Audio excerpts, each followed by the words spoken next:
Okay, so I just want to talk about a real simple tip that makes compressing irons so much easier. And a lot of it just stems with your intention coming in towards the downswing. So the big thing that you should be trying to do in the start of the downswing is you should be trying to rotate your body. But it's not quite enough just to rotate your body, because I can if I demonstrate a backswing, I can rotate my body in a number of different ways. So we need to limit that.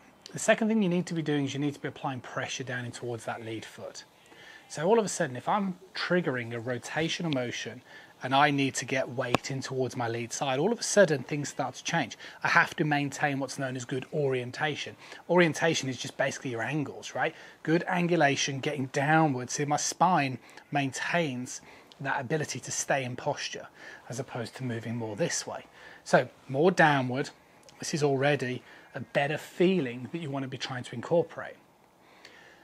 But when it comes to that, there's also that sort of possibility that you can sort of do these sort of movements and it won't necessarily lend itself always to great ball striking. So what I tend to suggest for a lot of my students is, look, you want to feel like, yeah, you're moving in a rotational manner down in towards that lead side. And therefore what should happen is that lead shoulder should really be going down and to the left as you initiate that downswing. Now, as you continue to rotate in the golf swing, because we're rotating around a tilted spine, which means from this perspective, so I'm going to go down and left here, but as I continue to rotate, my shoulder moves back out the way. You see what I mean? So the feeling is, and this is where you need to be super brave when it comes to making this sort of rotational motion, is most golfers go, well, hang on, if I move like that, I'm going to be massively over the top. Well, no, you really won't. If I sort of move like this is your kind of safe. This is me hitting it from the inside. Well, that's true, but obviously you can't compress it from there because your shoulder's going straight up and behind you. You're just going to scoop it. You've got to get that shoulder moving down and around. So as I sort of rotate, see my shoulders moving down and around. Now, you hold on to your wrist angles, you hold on to keeping that club on plane. As you keep rotating, that's what brings that club around. You drop it on the back of the golf ball.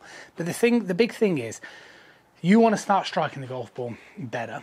You want to be hitting it better and getting, obviously, therefore, much better results. The big thing is, if you want more shaft lean, you have to think about the location of that lead shoulder, and you need that lead shoulder moving back and around to get those hands forward, so you can get those hands forward, getting you that sort of compression.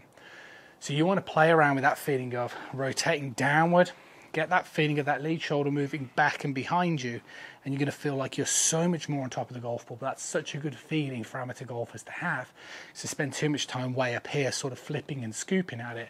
Move more down and around, and I promise you the results will surprise you. That'll be really good. See you guys again really soon.